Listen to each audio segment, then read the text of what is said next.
Donc, je vous passe la parole. Donc, Merci beaucoup. et pour, je pense que ça devrait marcher avec ça. Merci beaucoup. Merci beaucoup et enchanté d'être à Bordeaux. C'est toujours un plaisir que de venir à Bordeaux, hein. Donc, à la fois donc, Virginie et de Bordeaux, donc c'était aussi un peu plus sympa. Donc, alors, en ce qui nous concerne, en fait, on avait réfléchi à plusieurs thématiques diverses et variées. Puis finalement, on s'est dit que dans le cadre de la légitimation des politiques publiques, ça serait intéressant, en fait, de pouvoir plancher sur la thématique du risque. Donc, je cherche la zapette que je ne trouve plus. Hop, hein. Donc, déjà, pour se présenter rapidement, alors qui sommes-nous? Donc, personnellement, Pierre-Michel Ricciot, je suis professeur, directeur de recherche à l'Institut Mines Télécom à Alès. Voilà, je suis animateur du thème gestion de crise au sein du laboratoire des sciences des risques et co-animateur de la thématique communauté transformation durable, donc thématique nationale de l'Institut Mines Télécom, où on s'intéresse plus particulièrement à comment, en fait, les organisations en général, hein, qu'elles soient privées ou publiques, évoluent sous l'angle, en particulier, du numérique. Voilà. Bonjour, je m'appelle Virginie Perroma, je suis chargée d'études culture du risque et résilience pour l'Association française de prévention des catastrophes naturelles et technologiques, une association nationale qui a pour but de promouvoir la culture du risque en France. Je suis un produit endémique puisque j'ai été dans les locaux de Bordeaux 3 à l'UFR d'Histoire, puis ensuite à l'Institut Ozonius où j'ai poursuivi mes études en archéologie et aussi à l'École nationale d'architecture de Bordeaux sur la protection du patrimoine bâti face aux risques naturels. Voilà. Et donc, je suis présente ici à Pessac, dans Bordeaux Métropole, sur cette action de la FPCNT. Je vais laisser Pierre-Michel continuer. Donc oui, sur la question des risques, en fait, pourquoi ce choix? On est confronté, alors, on a conduit un certain nombre de travaux sur les contreforts des Cévennes, dans la zone, dans l'agglomération d'Alès, entre autres. Et si vous suivez la météo, vous savez que c'est une zone qui est assez en danger à cause de ce qu'on appelle les phénomènes cévenols, donc avec de nombreuses inondations qui peuvent être particulièrement violentes. Bon, on a aussi des problématiques de feux de forêt ou des problématiques industrielles, mais donc ça pose une vraie question d'un point de vue politique public, dans le sens où comment on organise la prévention, dans le sens aussi où comment en fait on peut faire que les citoyens participent aussi à la prévention. Ça, c'est vraiment deux soucis généraux. Si vous voulez, pour vous donner qu'un exemple, hein, en 1988, sur Nîmes, on a eu des inondations catastrophiques avec pas mal de décès. Et c'est des travaux d'ampleur avec des montants de budget assez colossaux, dans lesquels la commune, mais aussi la région, l'État ont participé. On a créé, par exemple, une cinquantaine de bassins amont pour retenir les eaux donc, de déferlement, parce que dans le centre-ville, on avait jusqu'à 2 à 3 mètres d'eau dans tout le centre-ville. Ça, c'était quand même un vrai souci. Donc, il y a à la fois une problématique de politique publique. Comment, en fait, on fait comprendre aux citoyens qu'il est nécessaire d'engager des budgets pour mieux, finalement, pour limiter le risque de ce type de phénomène, mais il y a aussi une nécessité de contacter les citoyens directement pour qu'eux aussi fassent un certain travail à leur dimension qui concerne la protection et la protection de tous. Voilà. Donc, alors pour ce faire, on a au niveau de donc l'Institut Mines Télécom à Alès, on a un partenariat avec l'AFPCNT qui nous aide, puisque c'est entre autres une association nationale, mais Virginie en parlera mieux que moi, hein, elle en parlera après, qui nous aide pour justement voir comment est-ce qu'on peut mieux toucher les citoyens, quelles approches on peut utiliser entre la recherche qu'on fait, par exemple, en information et communication, et les pratiques de terrain. Et Merci. Vous allez pouvoir percevoir ici, en fait, tout ce rôle qu'a la FPCNT au niveau national et dans les territoires. entre les politiques publiques et vraiment cette notion, alors excusez-moi pour l'anglicisme, mais d'empowerment ou de capacité d'agir des populations, de lien quelque part entre une information préventive qui relève du gouvernement français et la capacité d'agir et d'être acteur de sa propre sécurité au niveau individuel et collectif dans nos territoires. Donc, la FPCNT fête cette année ses 25 ans. C'est une association qui est peu connue du grand public. Pourquoi? Parce qu'elle était initialement composée d'un réseau de membres, des hauts fonctionnaires et des parlementaires qui étaient mobilisés au niveau des Nations Unies dans le cadre de la décennie internationale de la prévention des catastrophes naturelles. Et donc basée sur une stratégie internationale de réduction des risques de catastrophes.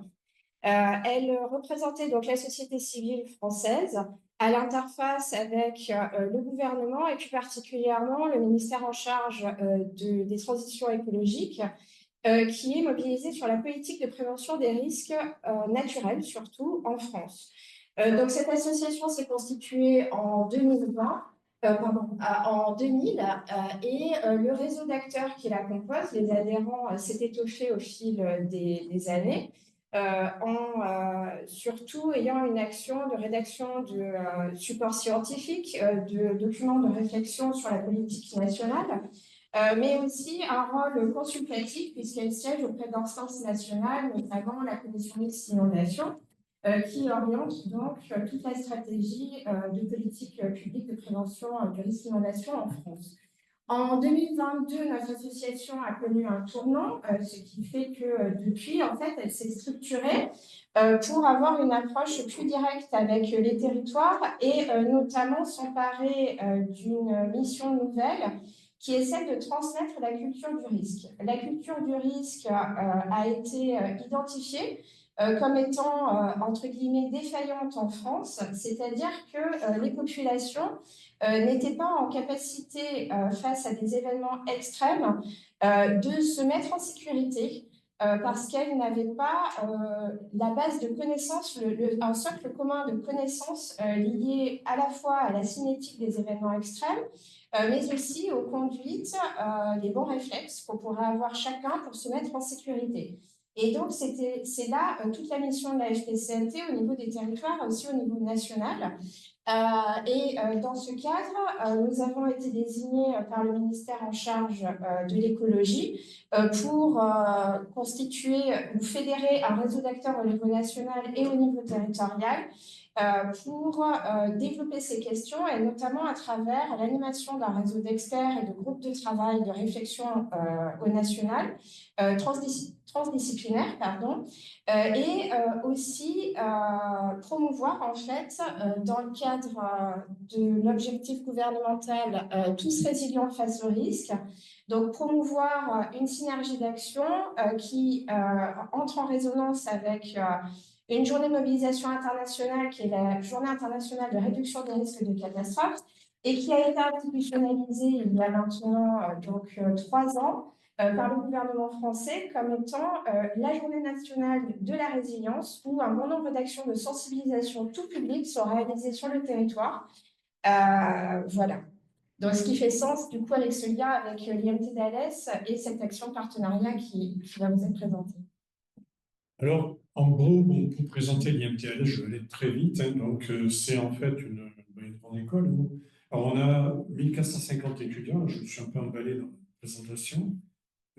Et on travaille comme beaucoup d'entités sur les dimensions formation, recherche et valorisation et un ancrage historique dans la recherche sur les risques.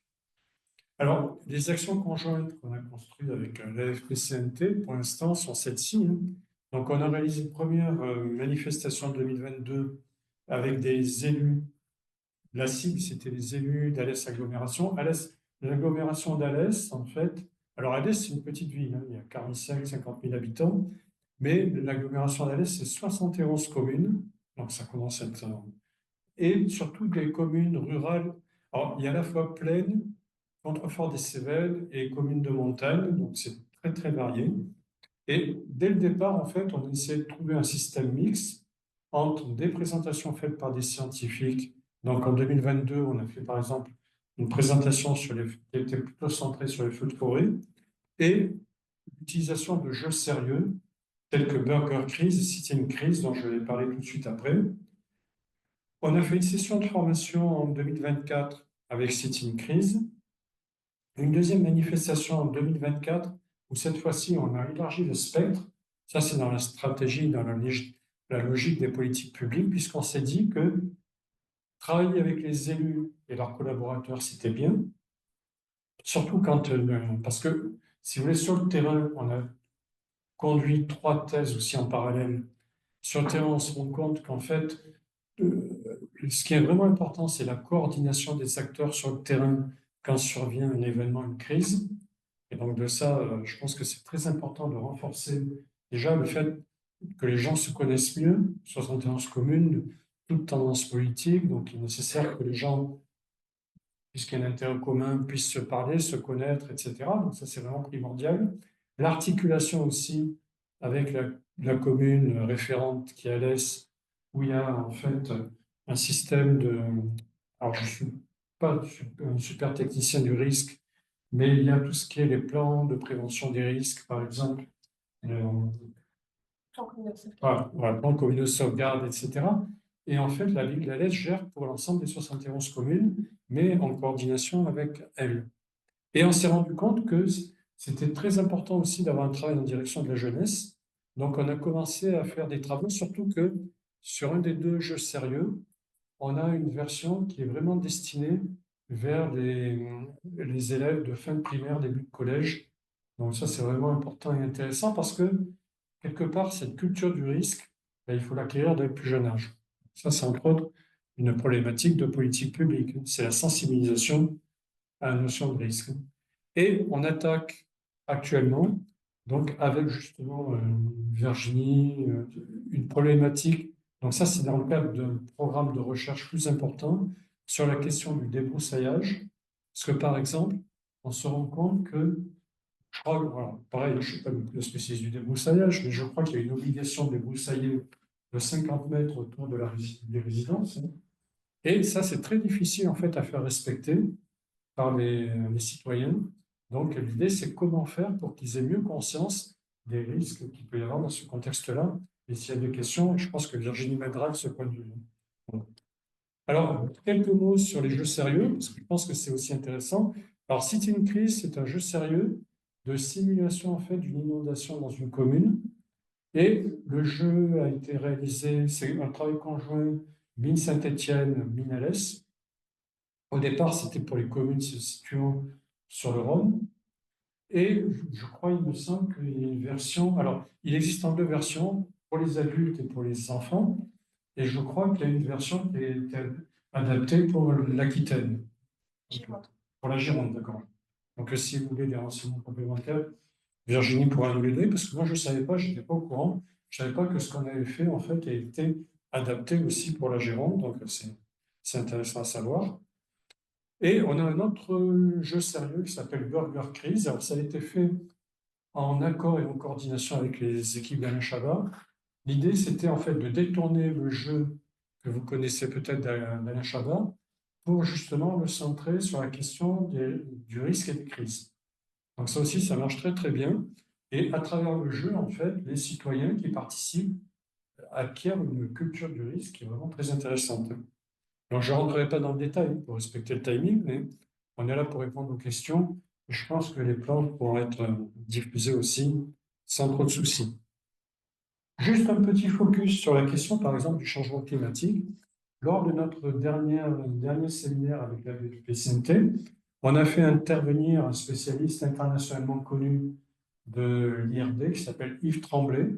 Et si vous voulez, c'est vraiment très intéressant parce que moi, ce que j'ai retenu, je ne suis pas du tout un spécialiste du changement climatique, ce que j'ai retenu, en fait, c'est que quelque part, on se fait des idées qui sont quelquefois fausses. Par exemple, sur la question de l'élévation de la température, il faut savoir que aujourd'hui, on dit, mais la température risque d'augmenter de 2 ou 3 degrés en 2050, en 2080, etc. Il faut savoir qu'à une époque, sur la Terre, la température était 7 à 15 degrés plus élevée qu'aujourd'hui. Entre des glaciations, parce qu'on a des phénomènes de glaciation, des phénomènes de réchauffement, Toutefois, ce que nous a expliqué Yves Tremblay, qui est vraiment intéressant à savoir, c'est que ça, c'était il y a très longtemps, à une époque où l'activité humaine n'était pas encore développée comme aujourd'hui, naturellement, ce qui fait que finalement, quelque part, les risques étaient moindres. Il y avait des inondations, il y avait des feux de forêt, à 15 degrés de plus, oui, évidemment, il y avait plus de risques, mais il y avait moins de gens, donc il y avait moins de victimes.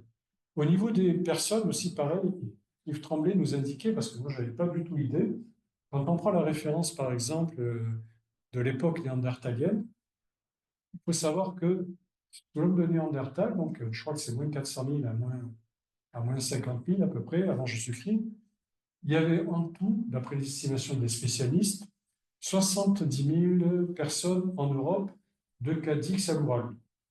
Donc finalement, quelque part, très peu de monde, ce qui fait que finalement, les phénomènes et les problèmes climatiques qui pouvaient être rencontrés, alors je ne dis pas qu'à cette époque-là, il faisait plus 7 ou plus 15 degrés, c'était bien avant, mais c'est pour montrer que finalement, la densité de population et l'aménagement du territoire a un impact vraiment considérable sur la problématique des risques.